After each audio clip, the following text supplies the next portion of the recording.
আল্লাহর কাছে হাত তুললে কিন্তু আল্লাহ বান্দার তাকে লজ্জিত হয়ে যায়, গরম হয়ে যায়, তাকে মাফ করে দেয়। তবে শর্ত হবে আল্লাহর পছন্দনীয় খাবারগুলো ভক্ষণ করতে হবে, আল্লাহর কথা অনুযায়ী চলতে হবে।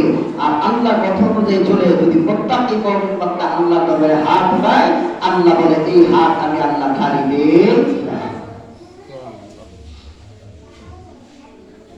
وقال عليه الصلاة والسلام لا يدخل الجنة لحم نبات من السرط كل لحم نبات من السرط كانت نار أولياء।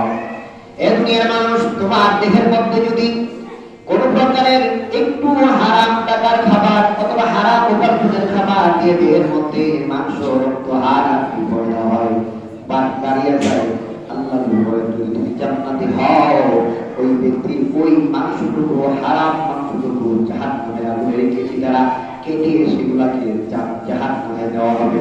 তার জীবিত অবস্থায় মানুষের গায়ে থেকে যদি মাংস রক্ত সুস্থ কাটা হয়ে যায়, তার অস্তিত্ব ঠিক থাকবে?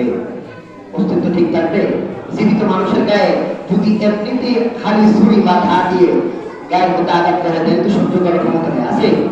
আর আল্লাহ তখন আগুনের কেচি দ্বারা কাটা হবে, ওই হারাম জায়গাটা কেটে আপনাকে জান্নাতে দেওয়া হবে। তাহলে এই হারাম থেকে দূরে থাকা দরকার আছে না? আছে না? শুধু তাই না, আল্লাহ রাসূল আর হাদিসে বর্ণনা করা ফিল হাদিস মান ইশতাqa সাওয়া'an বিআশরাফ درهما فيه ودرهم حرام لا يقبل الله صلاة ما دام عليه وهو حرام। কোন ব্যক্তি যদি একটা কাপড় 10 দিরহাম অথবা 10 টাকা দিয়ে একটা কাপড় ক্রয় করে এর মধ্যে যদি 4 আনা হারাম থেকে থাকে, আল্লাহ ফরমান ওই ব্যক্তি ওই কাপড়টা পরিধান করে আল্লাহকে যতবার ডাকবে, যত নামাজ পড়বে, কোনো কিছুই আল্লাহর দরবারে কবুল হবে না। আলহামদুলিল্লাহ। কারণ আমার কাপড়টা 10 টাকা, 4 টাকা, 4 আনা 25 পয়সা, সেখানে যদি হারাম থাকে ওই কাপড় পরে আল্লাহ টাকাটি কোনদিন কবুল হবে না, এই টাকা আল্লাহর কাছে কবুল হবে না।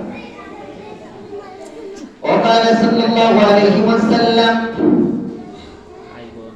أتيت ليلة أسري به على قوم قدوم كالبيوت فيها الحياة ترى من الخراج بطوني فقلت من هؤلاء يا جبرائيل قال هؤلاء قال ربيعة الله رحمن ও আমার উম্মতেরা রে, আমি মেরাজের রাতে যখন গেলাম দেখলাম এক শ্রেণীর মানুষের পেটের ভিতরে শান্তি বসবাস করতেছে।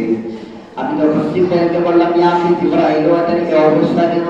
আল্লাহর নবী এই কথাই হযরত জিবরাইল ডাকতে বলে, ও নবী, তারা বলে দুনিয়ার ওই মানুষ যারা মানুষকে টাকা দেওয়ার পর অতিরিক্ত টাকা গ্রহণ করেছে, তাদের জন্য আল্লাহ তাআলা এই শাস্তিটা গ্রহণ করে দিয়েছে। মানে টাকা দিয়ে অতিরিক্ত টাকা গ্রহণ করা। আপনি আমি হাওলা ঋণ দিব, কাউকে সহযোগিতা করবো, কেউ অসুবিধায় পড়ছে, ভাই আমাকে 10,000 টাকা বা 5,000 টাকা দিন, হাওলা দিচ্ছেন, বলছে 10 দিন পরে